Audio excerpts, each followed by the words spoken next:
have to be honest and say, normally I would speak for about 3 days on these slides. You would all get very bored. I would have a lovely time. But I put them up here this much so that you can go away and think a little bit about some of the ideas afterwards, and perhaps go to the CAS website or to the CAF website or the Directory of Social Change website to think through some of these ideas. So these are my opinions, my ideas, mainly taken from research and from experience. You don't have to agree with it all. That's fine. Just be certain, if you're going to ask a question, that you have the evidence to back up your question when we come back to it. So, oh dear. This is not good. But what it shows you immediately is that most donating behavior is actually very complex. There is not an awful lot of donating behavior, particularly the infrequent behavior that I talked about, that characterizes 41% of giving in the UK. There is not a lot of it which is purely philanthropic, purely charitable. So people need a mix of philanthropy, of helping, of doing good, for which they get no return, and they need some benefit, sometimes for themselves. As I said, 26% of the UK population give through participating in raffles and competitions. They know they're not going to win, but they like to think that they might. And most people, when they attend a charity event, a big ball or a gala event or a pop concert, when they're attending that event, we know from research, most people have no idea what the charity does. They don't care. They want a nice meal. They want to dance. I must not do this because Paris gets very embarrassed when her father dances. And they want to have a good time. But if they have a good time, they are prepared to give a percentage of that good time in terms of extra money to the charity. So the first thing we must remember is philanthropic giving is not always philanthropic. We must think about the needs of our supporter, what their concerns are, their interests are, not the needs of the organization, if we're to be really effective. But broadly speaking, over time, as theory has developed, 3 broad strategies emerge. Finding donors, having found donors, keeping donors, and having kept donors, making donors give more frequently, and enjoyably. And the importance of this is the importance now of all markets, consumer markets, across the Northern Hemisphere, but also in the UK very much, the charity market. It's a highly saturated market. There are a huge number of demands on people's time. We're talking here about discretionary income. And so the first task that I have as a fundraiser is to decide whether or not I actually want to keep this donor or not. Now in the UK, fundraisers have said, yes, we want to keep every donor. This is madness. Because most donors, most of the time, do not want to be kept. And so when you try and keep them, all they do is they throw the direct mail shop in the bin. Or they say no. And then all the money you have spent finding that person and in designing to keep that person is useless. This is bad fundraising. So my task as a fundraiser is first of all to decide, from, you'll see them in a minute, all the various different things I can do. Do I want to create a transaction with this person? They come to an event, they have a nice time, they go away. They go to a charity shop, they buy some clothes, they go away. These are not donors. These are charity consumers. So let's treat them like consumers. And then, just a few, about 20%, most of the time, will decide themselves, actually, I would like to become a donor, a supporter. So I need a second strategy, to find that 20%. And I acquire those 20%. If I'm lucky. 20% is very good. Yeah? And having acquired them, which is the most expensive thing I can do, on average now, it costs 12 times more to find a new donor than it does to develop an existing donor. 12 times. 12 times more expensive. And the nature of this relationship is such that I only make a profit, me, the charity, out of this donor, because actually that's what I'm doing, if that person stays with me for long enough. All the profit is at the end. All the cost is at the beginning. So this tells me I have two decisions to make. One, do I want to have a relationship? Two, if I do want to have a relationship, my strategy has to be even better than I thought it might have to have been when I started out. Because otherwise, both I and the charity have invested and wasted all of that potential. The other thing that's very, very important is we must remember, for those people that want to now support and donate, that it is the nature of our cause that involves them. It is the nature of the cause. Most charities, voluntary organizations, exist because the world ought to be different. An ought statement, you know, you had some very great philosophers come out of Poland. Some not so good ones too, but some great philosophers. An ought statement is a moral statement. We are a distinctive sector in that we are grounded in a set of moral arguments. And it's these moral arguments that drive philanthropy. They drive giving behavior in the main. We can use techniques, we can use benefits, we can use things to help nudge people along the way, but ultimately, it is people's association with our values, with the needs in society that we exist to meet, and the position of the beneficiary. So understand the underlying values of your organization. Values are only of any interest to, in the UK, I did some research in the commercial world, because the commercial world tried to be like us. We're better than the commercial world in this area. They try to be like us. And so I did a survey of the top companies in the UK, who will all tell you that the single most important thing in their competitive advantage are their values. It used to be products, but products got commoditized. So they put services alongside products, intangible versus tangible. That also then got commoditized and copied. So they now tell us it's the values that are the most important thing. So I surveyed their values, 100 companies. I could explain 100 companies by reference to just 7 words. We all use the same words when we talk about values. Trust, respect, honesty, transparency. Who here wants to be 100% transparent?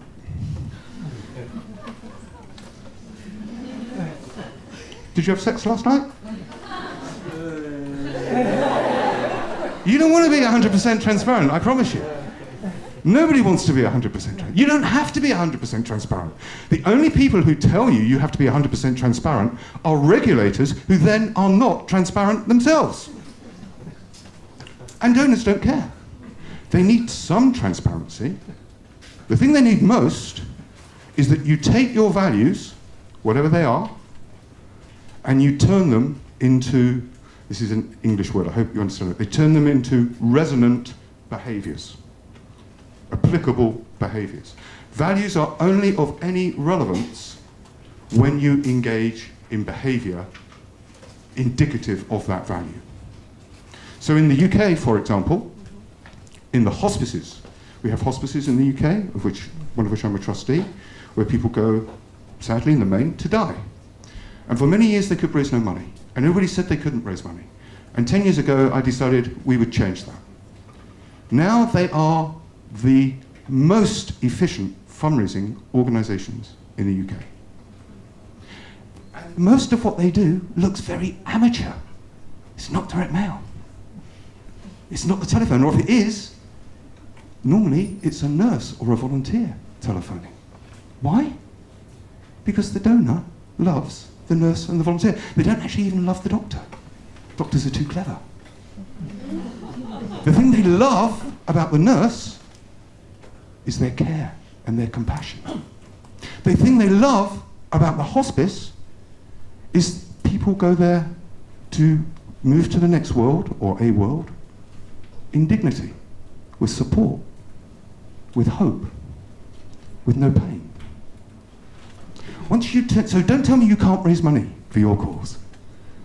What you have to understand is the causal nature of the linkage between your existing and potential supporters and your organisation, and the values that underpin that, and then turn those values into behaviour. You should not say, in the UK we say, oh, we trust the NHS. We don't trust the NHS. We trust our past experience of the NHS. I trust the NHS because Paris had earache. And I went to the doctor, and the receptionist said, poor Paris, poor dear, she's got earache. Come to the front of the queue. That's why I trust the NHS. So think about all those different elements in your organisation in terms of your service delivery, and whether they meet the values that you say you exist for. And turn those values into behaviours. Put them into your fundraising, and you will be successful. And then you can do some clever things if you want. You can start to deconstruct your fundraising approaches. Broadly speaking, around 3 elements: economic value, functional value. So here we're looking at products, fundraising products. One of the things that's really interesting about the UK, we have 160,000 charities. They cover every type of activity in society. And we have about 6 products. It's rubbish. It's just not very creative. Because we've been caught up by this high volume formula from direct mail. So broadly speaking, we need to cost our products so that we make money. Because I want that, the organisation wants that, and actually the donor wants that. The product must be good. It must function effectively. It must do what it says it's going to do. And it must reflect the psychological motivations that the supporter has in wanting to support my organisation. And then, tactically, we can introduce a range of benefit back to the supporter, or we can make it completely altruistic. That is it. You don't have any other choices. That's what I've played with for the last 30 years of my life. The issue is getting it right in the right order. There are a range of different giving models. We're not going to go through this. I spend a whole lecture with my students going through this. It's very, very boring. But what's interesting here, this is not to say for these very large organisations, and indeed for your organisation, brand and brand strategy is incredibly important, particularly in finding new people. Because the most important thing that brands do is they're a shortcut. I want a drink, it's got to be Coca-Cola. I want to go and watch football, it's got to be Arsenal. For me, anyway. Very sadly.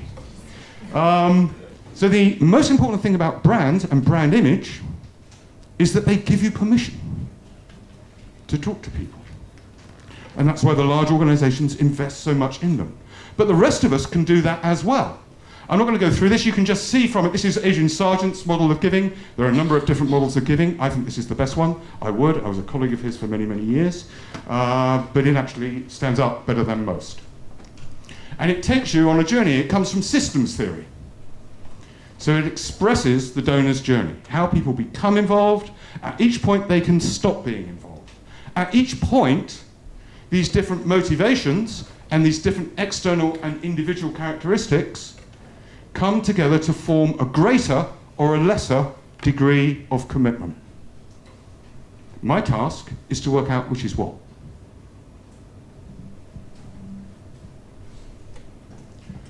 And in doing that, we would come to some broad fundraising strategic assumptions. And again, from research and also from practice, this tells me these are some of the most important. Firstly, I need to be competitor focused. We all compete. I only have so much money I can donate. So we are in a competitive scenario, and also in a competitive scenario with other sectors of the economy. Our orientation must be, firstly and foremostly, towards the donor, the supporter, and their relationship with my cause or with the needs that we exist to deliver. We need to think about product and service offerings. Interestingly, most fundraising in the UK fails still for internal reasons. Most of the organizations are great causes. They do great work.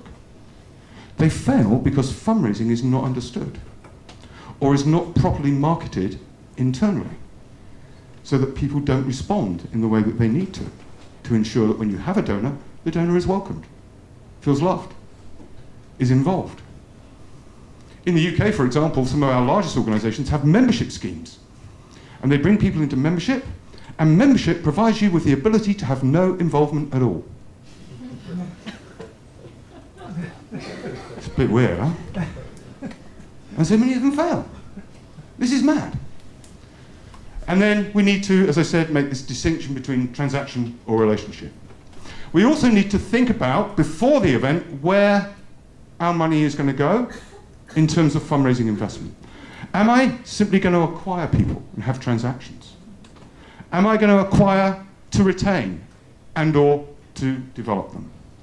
What is the overall return on investment that I need in the UK at the current time, in a mature organization, an established organization, raising funds across a wide range of different sources? On average, for every £1 spent, I will get about £19 back in fundraising. Indirect marketing, for every £1 spent, I will get somewhere between 3 and 5, but only if that person stays the length of time I need them to stay to overcome the initial investment. Attrition is the biggest danger. We need to move on quickly.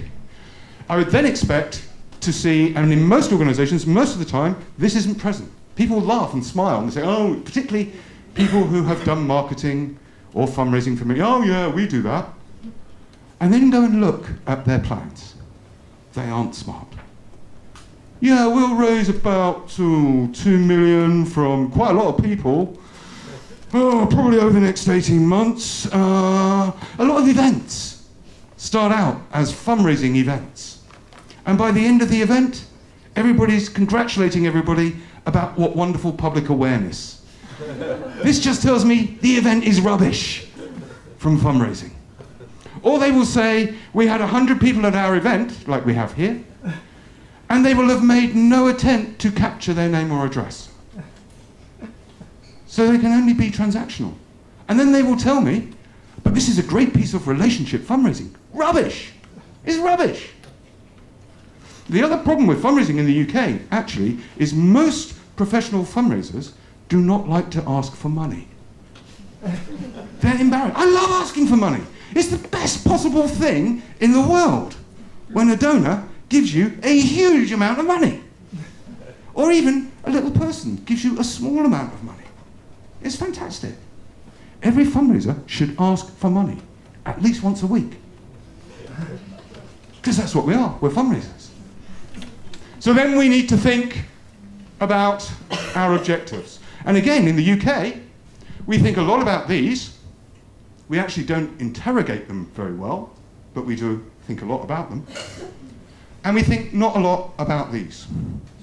And this is why fundraising fails in most organizations. Because this is as important as this. You can only engage in relationship marketing, relationship fundraising, if you manage your database effectively. Anything else is luck. And should you be basing all of your investment decisions, your money, which otherwise could help your beneficiaries, on luck? Let me give you an example. I talked about Paris, my daughter. Do you remember the awful tsunami a few years ago? By the way, is there anybody here from UNICEF? Okay, hi. You might not like this, but don't worry, you'll like what's coming a bit later on. So, there was the tsunami. Paris was about 9 years of age at the time. And she came to me and said, Papa, Papa, she calls me Papa, Papa, Papa, this tsunami is awful. I want to do something to help. This is a very sad story in many senses, against myself. You'll see why in a moment. I said, do you, Paris? That's fantastic. Well, why don't you go and research who you want to support, and I promise you that I will match your donation. So she went away, she came back, she said, Papa, Papa, I want to give the money to UNICEF, because UNICEF are there, and they are helping the children, and I'm a child. This is where it gets really sad for me. I say, okay, Paris, how much do you want to give? Bearing in mind, the only source of income for this child is me. She says, I want to give £250. What? What still? I now have to give £250 of my money. So Paris sends a donation to UNICEF of £500. What do you think this buys Paris? I'll tell you. It buys Paris 13 letters from UNICEF in the next 12 months. All of them written to a woman aged 50 plus, who is a spinster, who is of religious faith. Why? Because for UNICEF, getting £500 from a woman puts you exactly into that equation. This is madness. Now, it's okay, because, also very sadly, at the time, the director of fundraising for UNICEF was my ex-first wife. So we had a little conversation, and UNICEF got a lot better. I must move on. I've only got 5 minutes left. The most important thing that you do as a fundraiser is you develop the case for support. And these are the elements within it. This is the single most important thing. It should be there for every type of fundraising, for every segment of the audience. When I worked with the NSPCC on their full stop campaign, we had 230 cases for support. They were all consistent. They operationalize your fundraising for your supporters and for your fundraisers. We haven't got time to go into it today. This is a wonderful, wonderful planning tool. This is called the fundraising cycle. You can be anywhere at any time. But the interesting thing about this cycle is it stops you asking for money too soon. Broadly speaking, we start here. What is the need that we exist to address? And what is the case for support, which we just talked about, coming from that? And from developing that and testing it, I then engage in research. Who might support this? What do they look like? What's their interests? Why would they be involved? How can they be involved? And more importantly, or as importantly, how can I find them? What will it cost? Can I do it in a way that will deliver net income to my organization? Only then do I write the strategy. Otherwise, the strategy is just luck. Most people start with a strategy. It's stupid. And only at that point should I ask. So if I haven't done all of this, I shouldn't be asking. If I do, and I get lucky, well, that's what it is. It's luck. And then, if I want a relationship, I need to find a mechanism to make these people stay. So it's just a useful planning tool. Remember as well, if you're in a relationship, you want to move people up this ladder of support. Not everybody is going to go up that ladder of support. The most important thing is to stop people doing this, because then I've lost them. And this is probably the second most important slide. Now, we said it costs on average 12 times more to find a new person than it does to develop an existing person. But what's also interesting, I'm sure you've all heard of Pareto, the very famous Italian professor. Pareto told us, economics professor, told us 80% of consumer behavior will be undertaken by just 20% of your best customers. It works well in the commercial sector. It's even better in fundraising. 80% of your income is likely to come from 20% of your supporters, whether it's 100 million or 10.